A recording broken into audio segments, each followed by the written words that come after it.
कांग्रेस के दिग्गज नेता और पूर्व सांसद सज्जन कुमार को 1984 के सिख दंगे से जुड़े मामले में राउज एवेन्यू कोर्ट ने उम्र कैद की सजा सुनाई है। सज्जन सिंह पहले ही दिल्ली हाई कोर्ट की तरफ से इन्हीं सिख दंगों से जुड़े एक मामले में उम्र कैद की सजा काट रहे हैं। सज्जन कभी दिल्ली में चाय की दुकान चलाया करते थे। सियासत में कदम रखने के बाद राजनीतिक बुलंदी को उन्होंने छुआ। सिख दंगे में उम्र कैद की सजा पाने वाले सज्जन कुमार आखिरकार कौन है और उनका राजनीतिक सफर कैसे आगे बढ़ा? दिल्ली में एक चाय की दुकान से लेकर निगम पार्षद और लोकसभा सांसद तक का सफर तय करने वाले सज्जन कुमार की एक समय तूती बोलती थी। निगम पार्षद के चुनाव से संजय गांधी की नजर में आए और फिर सियासत में पलट कर नहीं देखा। 1984 में इंदिरा गांधी की हत्या के बाद दिल्ली में भड़के सांप्रदायिक दंगे में सज्जन कुमार का अहम रोल था। सज्जन कुमार को 1984 के सिख दंगों से जुड़े एक और मामले में दोषी पाए जाने के बाद उम्र कैद की सजा दी गई। ये मामला 1 नवंबर 1984 को दिल्ली के सरस्वती विहार में भीड़ को भड़काने से जुड़ा है, जिसमें जसवंत सिंह और उनके बेटे तरुणदीप सिंह की हत्या हुई थी। अभियोजन पक्ष ने यह कहा था कि सज्जन कुमार ने भीड़ को उकसाकर बड़े स्तर पर सिखों के घरों और दुकानों पर लूट और आगजनी करवाई। इसी दौरान एक घर में लूट और आग लगाने से पहले भीड़ ने सिख समुदाय के 2 लोगों को जिंदा जलाकर मार दिया। इसी मामले में उन्हें उम्र कैद की सजा दी गई। इसके अलावा सिख विरोधी दंगों से जुड़े एक दूसरे मामले में दिल्ली हाई कोर्ट ने 2018 में सज्जन कुमार को आजीवन कारावास की सजा सुनाई थी और वो तिहाड़ जेल में बंद है। कांग्रेस के पूर्व सांसद सज्जन कुमार का जन्म बाहरी दिल्ली के एक जाट परिवार में हुआ। उनका जन्म 23 सितंबर 1945 को हुआ था और उनके पिता का नाम रघुनाथ सिंह है। सज्जन कुमार ने हाई स्कूल तक की पढ़ाई की है और अपने परिवार के भरण पोषण के लिए दिल्ली में वो चाय की छोटी दुकान चलाते थे। जाट परिवार से होने के नाते दबंग माने जाते थे, जिसके चलते सियासत से भी वो जुड़ गए।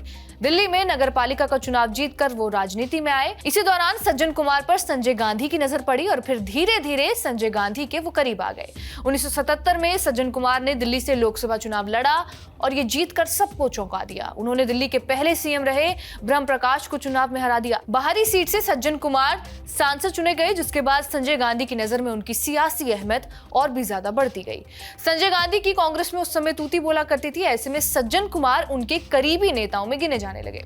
संजय गांधी ने सज्जन कुमार को पार्टी में अहम भूमिका भी सौंपी थी। अब ये भी जान लीजिए कि उनकी सिख दंगों में क्या भूमिका रही थी। 1984 में देश की पहली महिला प्रधानमंत्री इंदिरा गांधी को उनके सिख बॉडीगार्ड ने गोली मारी, जिसके बाद दिल्ली और आसपास के इलाकों में सिख विरोधी दंगे शुरू हो गए। इस दंगे में सैकड़ों सिख मारे गए। 1984 के सिख विरोधी दंगों में जिन लोगों के नाम सामने आए उनमें सज्जन कुमार भी एक थे। सज्जन कुमार पर भीड़ को उकसाने के आरोप लगे थे। इसके अलावा सज्जन कुमार पर गुरुद्वारे में आग लगाने, डकैती और सिखों के खिलाफ आपराधिक साजिश रचने के साथ साथ तमाम आरोप लगे।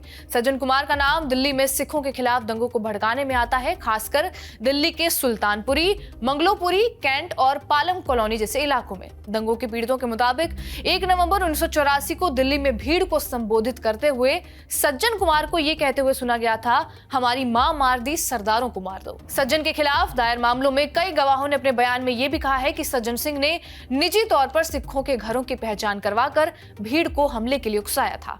आरोप ये भी थे कि सज्जन सिंह के समर्थकों ने दिल्ली में वोटर लिस्ट के जरिए सिखों के घर और बिजनेस की पहचान की और उनमें तोड़फोड़ की या फिर आग लगा दी और कई सिखों को उनके घरों से निकालकर मारा गया था। सिख विरोधी दंगे के चलते ही सज्जन कुमार की पहचान एक वक्त दिल्ली में दबंग नेता के रूप में होती थी। सज्जन कुमार को भले ही आगे संजय गांधी ने बढ़ाया हो, लेकिन सियासत में उन्हें चौधरी हीरा सिंह लेकर आए। सज्जन कुमार चाय की दुकान चलाया करते थे, लेकिन उन्हें निगम पार्षद के चुनाव में कांग्रेस का टिकट दिलाने में चौधरी हीरा सिंह की ही अहम भूमिका रही थी। बहरहाल इस वीडियो के ऊपर आपकी क्या प्रतिक्रिया है, हमें कमेंट करके जरूर बताएं।